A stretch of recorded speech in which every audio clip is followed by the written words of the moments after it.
1970 MGB. The MGB is a two-door sports car manufactured from 1962 until 1980 and marketed by the British Motor Corporation, later named British Leyland. It is a four-cylinder soft-top roadster and has a 1.8-liter inline four-cylinder that makes approximately 95 horsepower to the crank. It accelerates from 0 to 60 in about 12 seconds and has a top speed of 103 miles an hour, though I doubt anyone has actually gotten one to go that fast.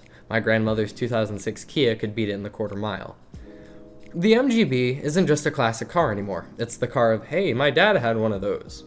It's become the collector's item of a very niche group of people that live by the idea that it's more enjoyable to drive a slow car fast than to drive a fast car slow.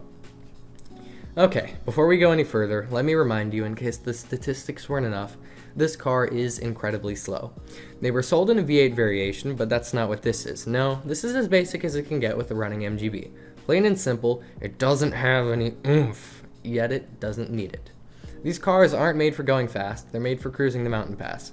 This particular MG is in a hover state between Sunday driver and garage filler. Does it drive? Yes, rather well for a car of its age. It has coils in the front and leaf springs in the back, with a somewhat floaty yet solid drive. I moved recently and we had it towed to our new house. The guy that loaded it onto the truck wouldn't stop rambling about how it's such a fun car to drive. Does it shift? I'd say so. I'm relearning manual in this car, and I haven't had any issues with the transmission. It doesn't jump out of gear, and you really only ever have to fight to put it in reverse, but even then it doesn't put up much of a fight. That's what this car is. Mild.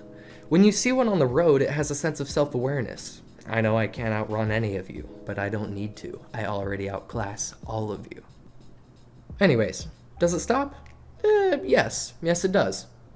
4 drum brakes. Drum brakes, the bane of a stomp and screech driver's existence. If you want to stop this car on the highway, you better be ready to start decelerating at least 3 times further away than your regular car. It stops, just not in a hurry. So what have I done to this car? Take a guess. The very first thing I did to this car was buy a new battery and terminals, and then I installed a new alternator and V-belt. The previous owner had quite a lot of engine work done to it, and that all comes in this handy-dandy work receipts folder. Not only do you get this delightful folder when you purchase a car, you get an entire gallon of antifreeze, a wooden shift knob, a parts catalog, a neat little keychain, these rail things for the sills, and a handful of other doodads. So the big question, how much rust does it have? MGs have a very bad issue with rust on the sills, which is the little frame under the door. And this car has not much rust, surprisingly. The biggest danger with an MGB is the rusted sills, because the car will actually sag in the center and potentially snap in half if they're rusted. These sills are rust-free. The only rust this car has is surface rust. There's a bit of rust bubbling under the Mako paint job that the previous owner had done to the car, but there are no rust holes and no rust that can compromise the structural integrity in any way.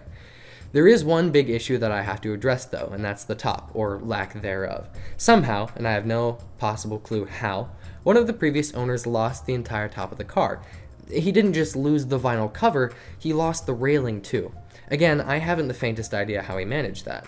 So, how much am I selling this for? Ideally, I'd like to get $5,000 out of it. However, I will go as low as $4,000, but I won't go any lower than that, period. I know it's worth more than $5,000 in the summer, but I don't have until the summer to sell this thing. So why am I selling it? I just started taking college courses, and I need a daily driver. This thing is a project car.